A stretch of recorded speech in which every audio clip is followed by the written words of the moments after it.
I'm Chef Paul Denamiel from Le Rivage restaurant. I've been the chef here at Le Rivage for a very long time.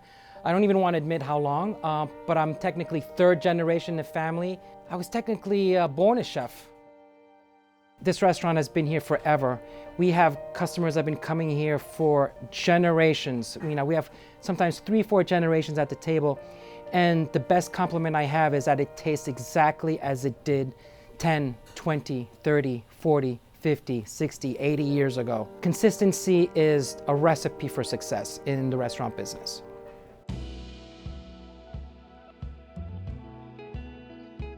Okay, everyone. Look at that piece of meat. So this is gonna be our rib steak. I'm gonna trim it down. We're gonna clean this up. And don't think this is gonna go to waste. Nothing goes to waste. You know, I'm gonna use these pieces, all these extra pieces. Cannot complain about this. I'm gonna take a little bit more fat because I don't wanna overwhelm the pan. So we're gonna salt this. Here we go, both sides.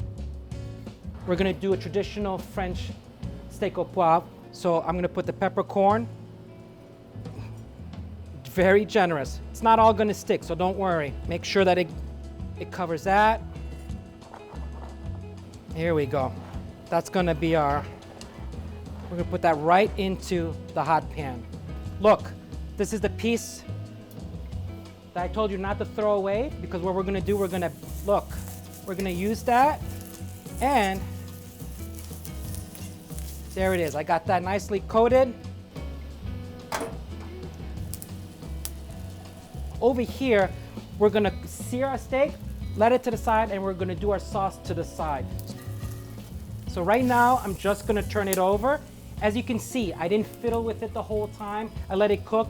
I looked at the bottom here, I could see the coloring. I'm judging from the center here how much this side is cooked. I'm gonna try to reproduce that on the other side. We're not gonna play around with it, we're not gonna squeeze it, we're not gonna do anything to it, okay?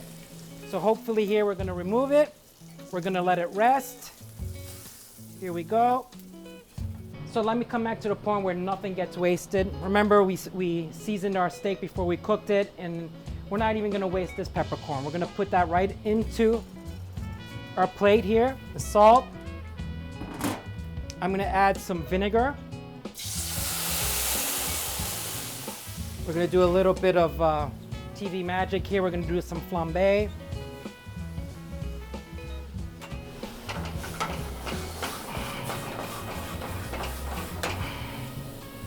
This is a green peppercorn sauce in its brine.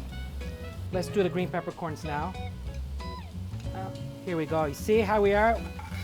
Almost totally reduced. Here. We're gonna have a little bit more sauce than we need. So what I'm gonna do is I am going to add a little bit of my Madeira wine sauce. Okay. So we're gonna let that reduce a little bit.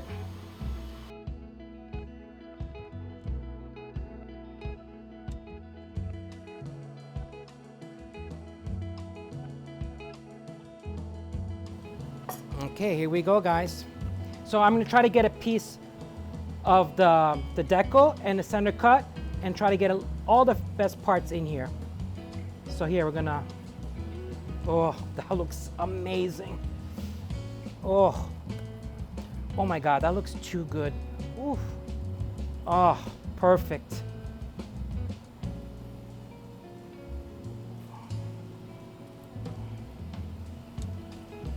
I'm gonna cheat a little bit, guys. I'm gonna eat a little piece right now, right off the bat.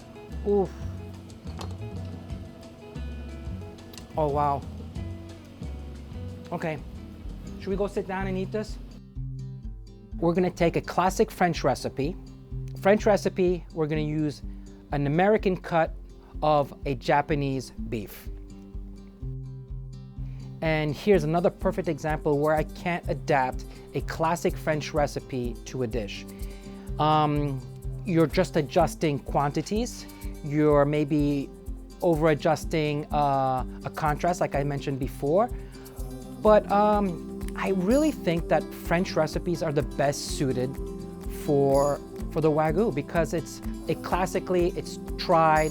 It's almost a science. It's almost a science, but it's tried and true, and it's stupid proof. Let's put it that way.